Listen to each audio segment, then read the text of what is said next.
Herkese selamlar, saygılar arkadaşlar. Nasılsınız, iyi misiniz? Umarım iyisinizdir. Bu videoda sizlerle bir önceki videoda yaptığımız kompostların nasıl bakılması gerektiği hakkında bilgi vereceğim. Ayrıca üretim odasından da sizlere birkaç tüyo vereceğim. Şu an gördüğünüz üzere üzerimde bir maske var ve bir önceki videoda sanırım söylemiştim. Bu işi öksürük yaptığı için ben bırakacağım. Herkes de bu etkiyi göstermiyor.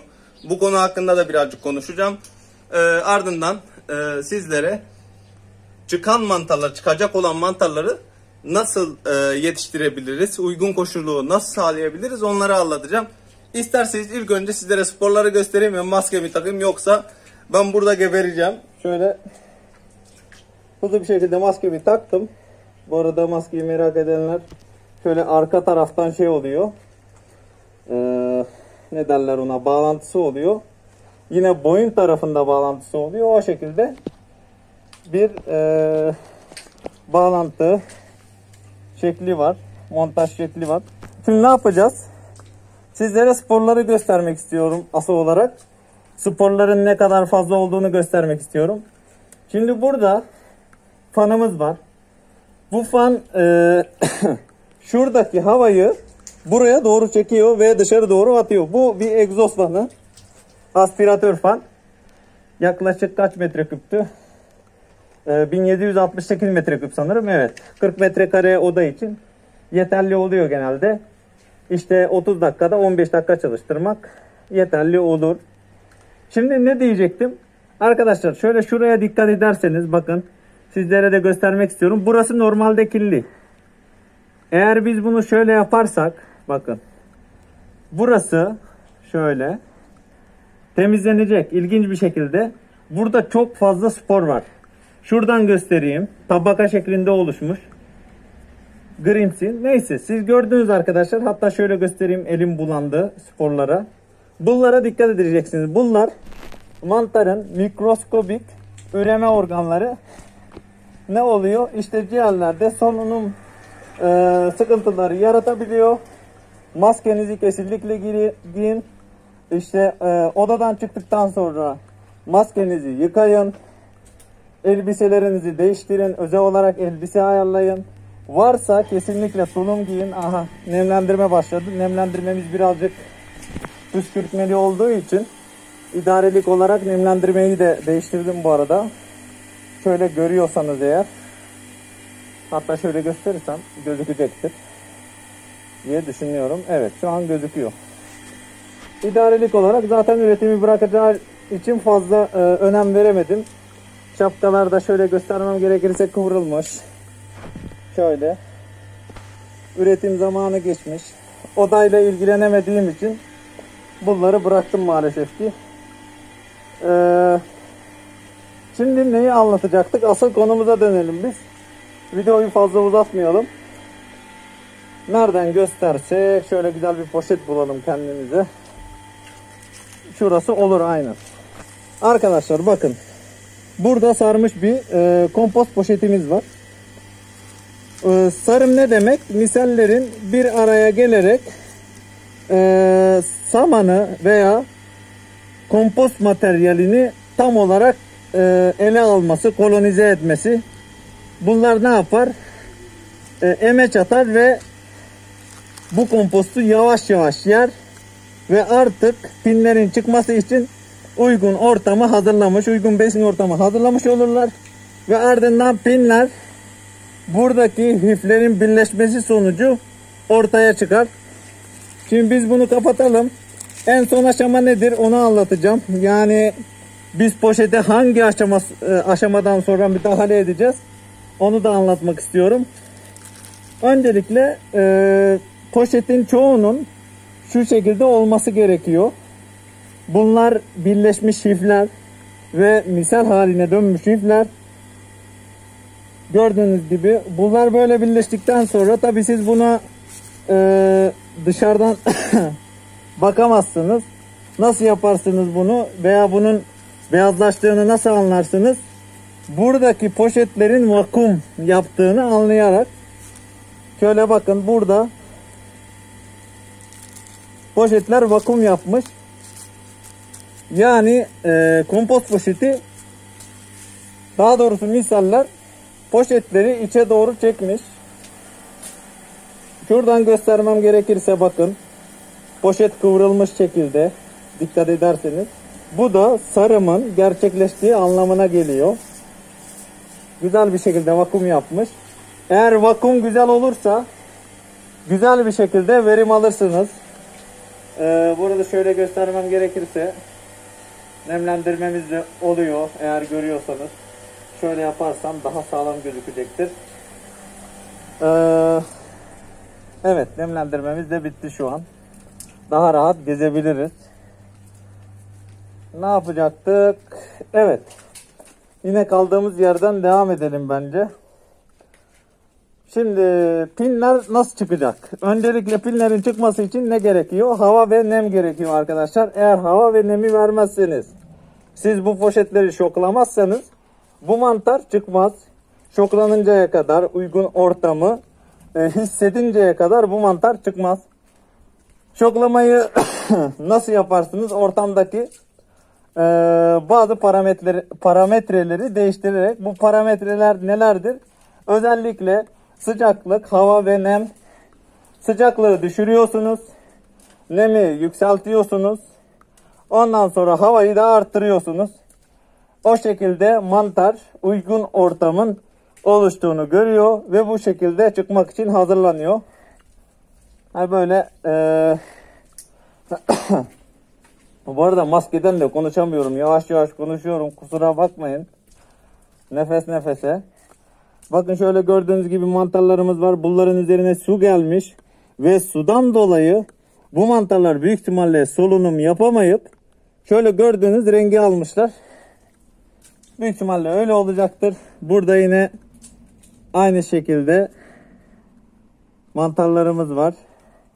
Burada yine hasat süresi geçmiş mantarlarımız, şapka kıvırmış. Eğer üzerlerine çok nem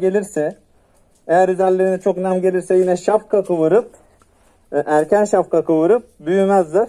Ona da dikkat etmemiz gerekiyor. Üzerine çok su gelen bir mantarımızı göstermek istiyorum örnek olarak. Şunu bir kıvırıp atalım.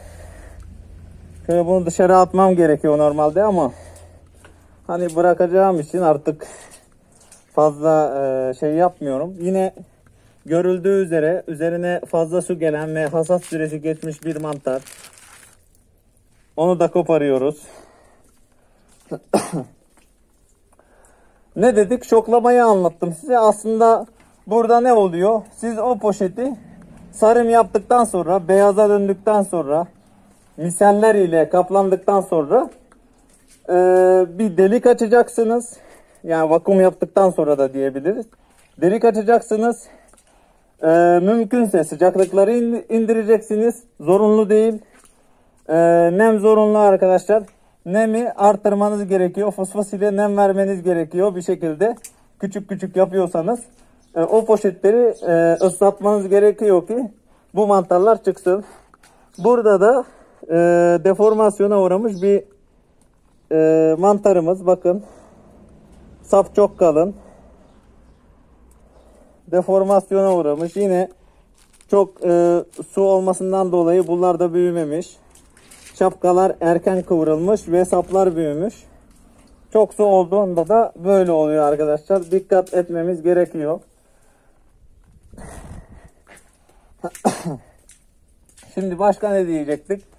Bence başka diyeceğimiz bir şey kalmadı. Yorumlarınız şeyin altında gözükür. Oradan ben size cevap veririm. Bir sorunuz varsa sorun. Sizlere yardımcı olacağım. Bildiğim kadarıyla.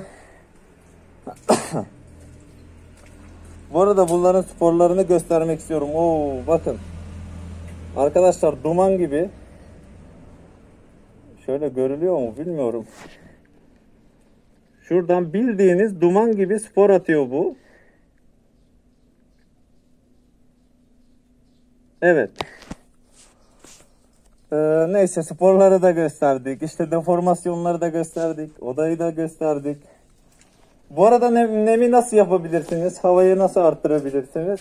Havayı nasıl arttıracağınızı biliyorsunuz zaten. Kapıyı açarak işte bulunduğu ortamın hava almasını sağlayarak yaparsınız onu. Saplar uzarsa bu arada nereden gösterebilirim?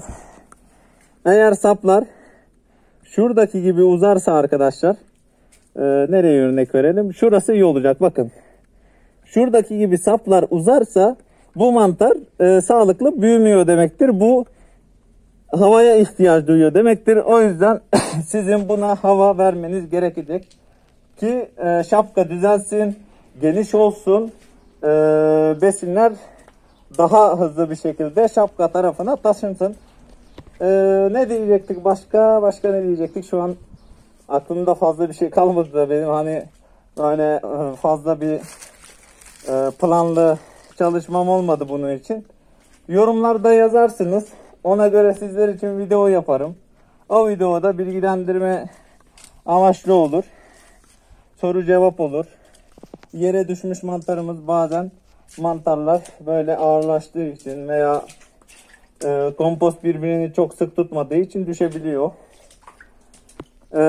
Size sararmış demeyelim de bir gün bırakılmış mantarların ne hale geldiğini de göstereyim. Bakın, mantarlar direkt böyle canlılığını yitiriyor arkadaşlar. Canlılığını çok çabuk bir şekilde yitiriyor, sararıyor, büzüşüyor. O yüzden mantarları en hızlı şekilde pazara sunmanız gerekiyor. Neyse, bu farklı bir videonun konusu olsun bence.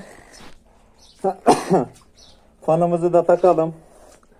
Fanımız içerideki havayı dışarı atsın. Şöyle şuradan. Burada nemimiz var. Nemimiz çok düşük şu an. Bilerek yaptım bunu. Bu arada nem düşük olduğunda size nasıl bir sorun çıktığını da göstermiş miydim bilmiyorum ama şunun gibi bir sorun çıkar arkadaşlar. Şuradaki şapkaların uçları hafiften şey olur, incelir ve ardından gördüğünüz gibi siyah bir renk alır.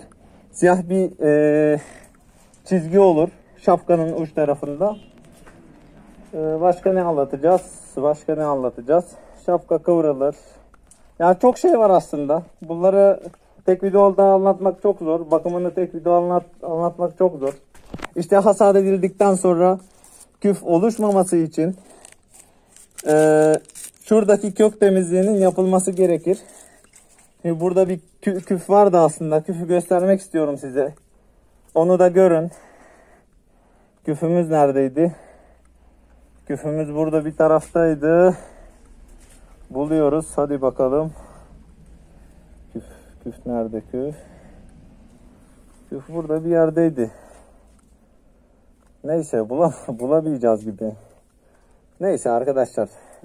Göstermemiz zorunlu değil ama illaki siz de karşılaşacaksınız. Bu herkeste görülen bir şey. En temiz işletmelerde bile gözüküyor. Çünkü küfler her yerde var. Neyse, anlatacak çok şey var.